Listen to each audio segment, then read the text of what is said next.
Hey, welcome back YouTube. Shane here with Lone Wolf Survival, and today we're out here at our archery range on our property, and I'm going to be doing some reviews and some basic tips when it comes time to select bows and crossbows, the differences between the recurve crossbows and the compound crossbows, and some of the smaller, more inexpensive ones. Also, I'm going to be reviewing, looking at a couple different types of recurve bows. Not doing compounds today, that we're going to do that on another episode, but I just want to kind of give you an idea of what you're looking at as far as quality-wise when you're looking for an alternative for hunting. Some of these smaller units can be put in a bug-out bag, can be put in a backpack, can be easy taking with you. They don't take up a lot of room, they don't weigh much. We're going to talk about some of the different weights and some of the different materials that the arrows are made out of. So right now what I want to do is I'm going to turn around and I'm going to go over a couple of the basic recurve bows. And this is an older bow. This is actually a really old bow, and this is a 336. This is a Sean Perrin. This bow's probably about 40 years old. Fiberglass bow, one of the earlier fiberglass bows. These are really good for beginning archers. Pretty easy to operate, pretty simple to shoot. This is a right-handed bow. I'm a left-handed person. I'll show you that I have a left-handed takedown bow. Lightweight, goes on a pack real easy. Break it down, put it in a sleeve. This is a good beginner. 35-pound draw weight on this. This is an older style bow. This is a Bearcat, about a 35-pound draw wood bow. Really good bow. Once again, not a lot of. I'm not giving up a lot of weight here in comparison to a compound bow. Now I don't have the range and I don't have the velocity that I do with a compound bow, but this bow in the right hand can be really effective in taking game, deer, hogs, whatever you want to hunt with. So if you're getting into archery, I would suggest that you start with a recurve or a long bow. Now we're going to move on to the one that I want to talk to you about, and this is a Bobcat. This is a 35-pound draw Bobcat takedown bow, left-handed bow. These are really nice bows. The thing I like about this is this bow folds up and everything comes off and goes into my little bow case here and goes onto my backpack, and I can take this anywhere I need to go. And they've come such a long way with these units now. As you can see, I have a sight on here. They make a lot of different attachments for these. They have the arrow holders, a lot of different stuff that comes with these. I have the bear hide fur on here to help with my arrow. So I want to take a few shots with this one just to kind of show you. I really like the versatility of this unit. Make sure anytime you're doing any kind of archery, make sure you have your safety gear on at all times. And the thing I like about this bow, real easy fluid movement. It's got a decent pull to it.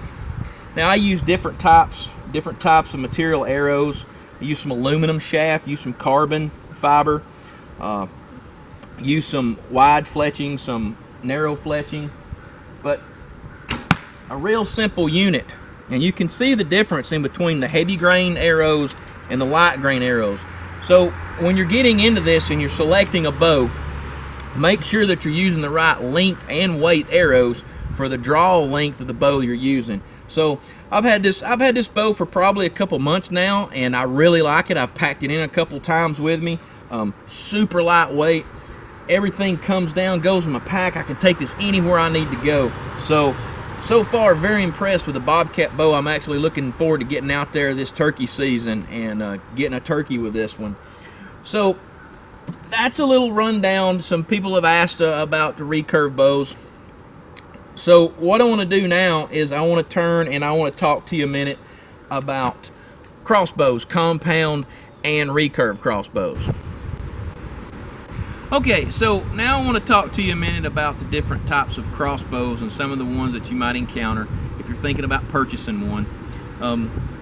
All different shapes, forms, and fashions. You can spend $30 up to $2,000 on these things. So this is some of the ones that we've picked and we've purchased, and we've actually had a couple vendors send us a few for demos and trials.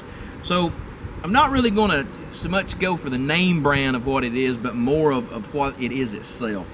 So, and I want to go ahead and touch this, that make sure that you pick up a limb saver string wax. You want to keep your strings waxed down real well. Never dry fire your crossbow. It's going to damage the string. So what I'm going to do is we're going to work our way up. Now these are fun. This is kind of funny. This was one that this is made by Avalanche. We were sent one of these to try this out, and this is the same as the Cobra crossbow. And you look at these and you think, all right, man, this thing, you know, what am I gonna do with this little cheap thing? Actually, kind of impressive. Shoots an aluminum bolt, about a 80 pound draw weight. It's got a automatic cock on here. Pull this down. This is what cocks it back. We're going to shoot this one too. This thing's a lot of fun. And honestly, close quarters, a few squirrels may or may not have given their life with this unit here. We're going to move it up a step. We're going to go to a 125. This is a tactical crossbow, and it is a recurve crossbow. 125 pound draw. Once again, good for close quarters, small game, or personal defense. What I like about this one, the bolts are small, and this can easily be fixed to a MOLLE system on a pack, on a bag. This is a really good unit if I'm trying to be quiet. I don't want to carry a large one around. I'm going to go ahead and touch on this. We're going to shoot this. Some people think that the sling bows are the way to go now. So far I am not impressed with these things, especially this particular unit. We reviewed it in a previous video without the biscuit attachment on it as a slingshot itself, and it does not perform well. It's not very ergonomic. It's not very comfortable to shoot. Just not impressed. So we're going to give it another chance and actually use it for what it was intended for, as an actual sling bow itself. So we're going to fire this one and show you the difference in power. Then you move up to a 150 recurve, which is the old school style rifle style with a wood stock, wood front foregrip. These are really good. These are really good beginner crossbows. We've actually taken some game with bows this same size. Then you move up to an SA Sports 150 recurve crossbow, all aluminum construction. These are very durable. I have a red dot scope on this one. We're going to fire this one as well. And then we get down to my favorite. This is a Horton. This is a bone collector. This is a Brotherhood edition. 175 pound draw. I like this one because I can still cock it by hand. I don't have to have the pull strings, or I don't have to have the attachment. When you start getting up in the higher pound draw compound crossbows, sometimes you have to have a device, a cocking device. So this one doesn't really fit on a pack good for hunting. Several deers have met this one firsthand. Kind of heavy, kind of cumbersome, takes up a lot of real estate. We're going to show you the difference in the power of these when you're selecting. Also, when you're looking at crossbows, you got to look at the different bolt sizes. You've got aluminum, you've got carbon fiber, you've got other composite materials. You have different weights, different lengths, all different sizes, each one intended for a certain unit. That's important that you make sure that you're using the right type crossbow bolt and the right type head. Now, for everything we use here, we're using obviously field points. For hunting, we use broadheads. We use Razor XR5 broadheads. So we're going to get set up and we're going to do a few test shots with each one and kind of show you the difference in what their capability is. Okay, so we're going to start with the Avalanche pistol crossbow, and like I said, this thing is so much fun. We take these out with us when we're doing the classes and stuff, and we show people this unit. Like I said, it's a lot of fun. And small game, rabbits, squirrels, I can get it done with this. And what I like about it, cocking handle, there you go, cocked and ready. Now you're going to load your bolt. Bolt's loaded, safety off downrange, and it's actually got a pretty good hit. So next we're going to step up and we'll go to the 125.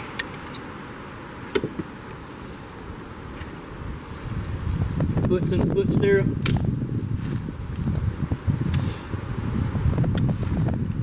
Take the bolt,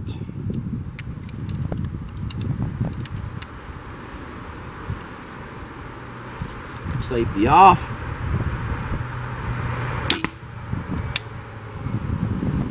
Got a pretty good release, pretty stout. Now we're going to move up to the old school rifle type.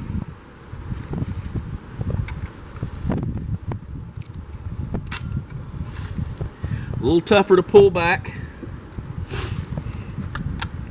And always remember when you're loading these, the single color part of the arrow goes down.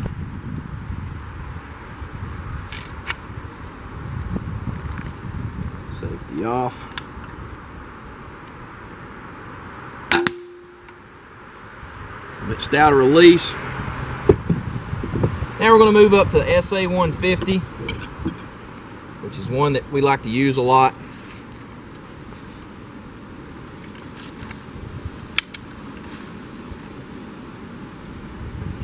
Go ahead and get my red dot on. I think I'll use a carbon fiber for this one.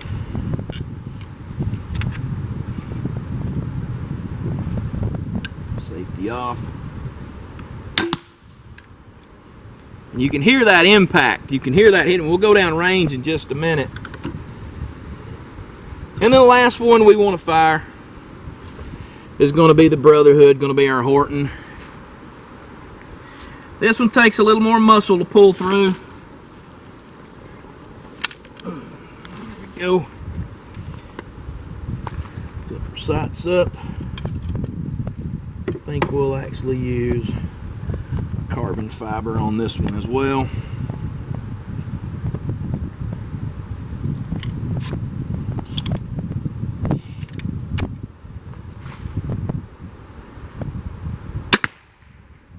Now you can tell the difference between a 150 compound and a 150 recurve. The impact almost sounds like a small caliber rifle going off, and when we go down range, I'll show you that actual arrow and the penetration you get out of one of these. And then last but not least, just for fun, because that's all this is going to be, for those of you who want to go out and purchase a sling bow,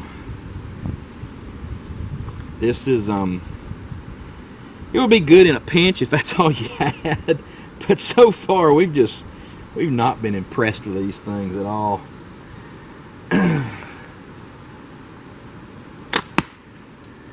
Yeah, I'm not really killing much with that.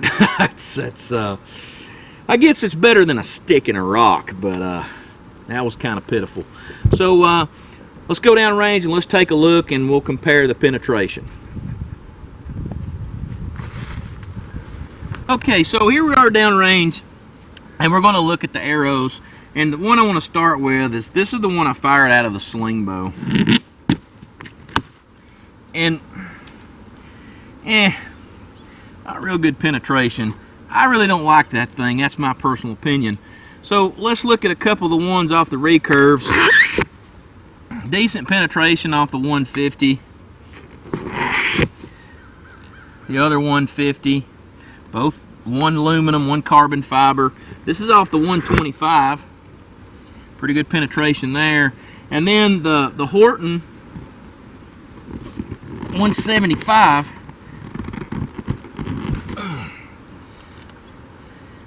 That's what I'm talking about right there. So as far as hunting capability, if you're looking for a crossbow, obviously the compound crossbows are going to do you a better job. The recurve crossbows, easier to cock, lighter weight, easier to pack in, easier to maintain. I don't have to have a special tool if I have to change my string out like on a compound bow. I don't have to have a detention tool. So, and then last but not least, our little Cobra crossbow, which is kind of funny. And I actually had to kind of dig this out around with my finger a little bit. That little guy really in there. That would do some damage. So when we're looking at these different units, I'm not saying one is as good as the other. Compound, recurve, whatever. Look at weight, look at size, look at what kind of game you're going after. Would I take the Cobra crossbow after a 150-pound deer? Of course I wouldn't. And can I use it for squirrels and rabbits? Absolutely. Maybe even bird. It's something to go in your pack. It's easy. It can be used for defense too. You're not going to want to get hit by one of these. So anytime you're looking for alternative means to hunt for protection, other than a firearm, other than a gun that's loud, takes up a lot of real estate. If you're into that, we do a lot of this. We try to show different things. It's not always about guns. Do your homework. See what's easy for you to operate. Practice with it. Be safe with it. Be mindful where you are. A lot of people don't have the opportunity that we have, and with the way we have our system set up with everything that we do.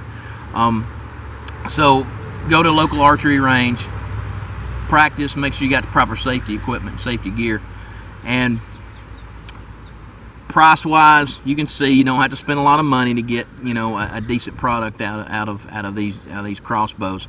So if you want to spend $30 or you want to spend $2,000, that's on you. All right, so I'm Shane, and as always from Lone Wolf Survival, be safe and have fun.